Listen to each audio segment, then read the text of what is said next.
एक बार की बात है, एक राजा अपनी प्रजा की परीक्षा लेने की सोचता है, जिसके लिए वो अपने राज्य के मुख्य रास्ते पर एक बड़ा सा पत्थर रख देता है। वो पत्थर के नीचे सोने की मोहरों की एक थैली भी रख देता है और पत्थर को रास्ते में रखने के बाद वो छिपकर देखने लगता है कि कौन इस पत्थर को हटाता है।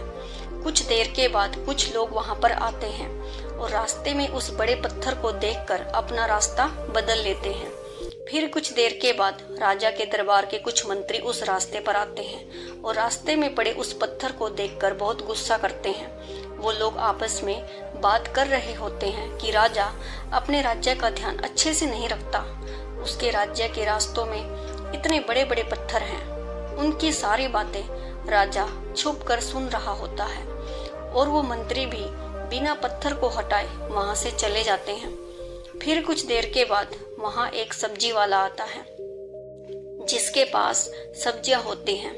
वो रास्ते में पड़े पत्थर को देखकर अपनी सब्जियों को नीचे रखकर उस पत्थर को हटाने लगता है।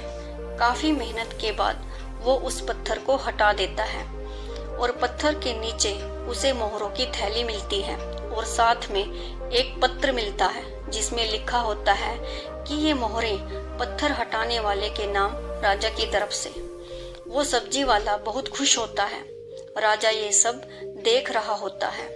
वो सब्जी वाले से आकर मिलता है और उसे इस काम के लिए शाबाशी देता है और उस सब्जी वाले को अपने दरबार में एक खास पद पर नियुक्त भी करता है। इस कहानी से हमें यह सीख मिलती है कि हमारी जिंदगी में आने वाली मुश्किलें हमें आगे बढ़ने का एक मौका देती हैं। इसीलिए हमें उनसे घबराना नहीं चाहिए और उनका सामना करना चाहिए, तभी हम अपनी जिंदगी में सफल बन पाएंगे। Thanks for watching.